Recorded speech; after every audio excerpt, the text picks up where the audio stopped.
கோவையில் பிரசித்தி பெற்ற கோணியம்மன் கோவில் தேரோட்டம் தொடங்கியுள்ளது. விவரங்களோடு இணைகிறார் நம்முடைய செய்தியாளர் ஜெரால். விவரம் என்ன? கோவையில் பிரசித்தி பெற்ற கோணியம்மன் கோவில் தேரோட்டமானது சிறப்பாக நடைபெற்று வருகிறது.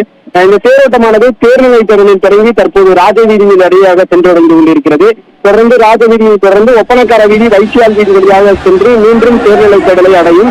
இந்த தேர் பவனிக்காக கிட்டத்தட்ட ஆயிரக்கணக்கான பொதுமக்கள் தற்போது இந்த ராஜவீதி பகுதியில் குவிந்துள்ளனர். தேருக்கு முன்னும் பின்னும் கூட்டமாக பொதுமக்கள் அதிக அளவில் சென்று வருவதால் காவல்துறையினர் டவுனால் உள்ளிட்ட பல்வேறு பகுதிகளில் பாதுகாப்பை பலப்படுத்தியுள்ளனர். அதே போல இன்று காலை 10 மணி முதல் இரவு 10 மணி வரை இந்த ராஜவீதி, வைசால் வீதி, சுக்கரார்பேட்டை உள்ளிட்ட சுற்றியுள்ள பகுதிகளில் வந்து போக்குவரத்து மாற்றங்களும் செய்யப்பட்டுள்ளது.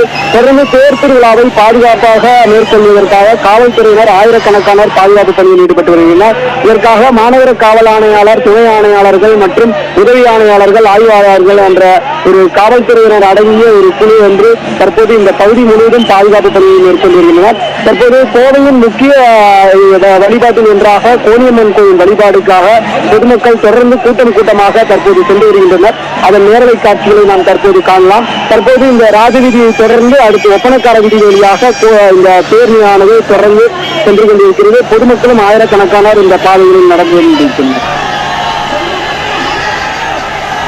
உங்களுடைய விரிவான தகவலுக்கு நன்றி ஜெரால்.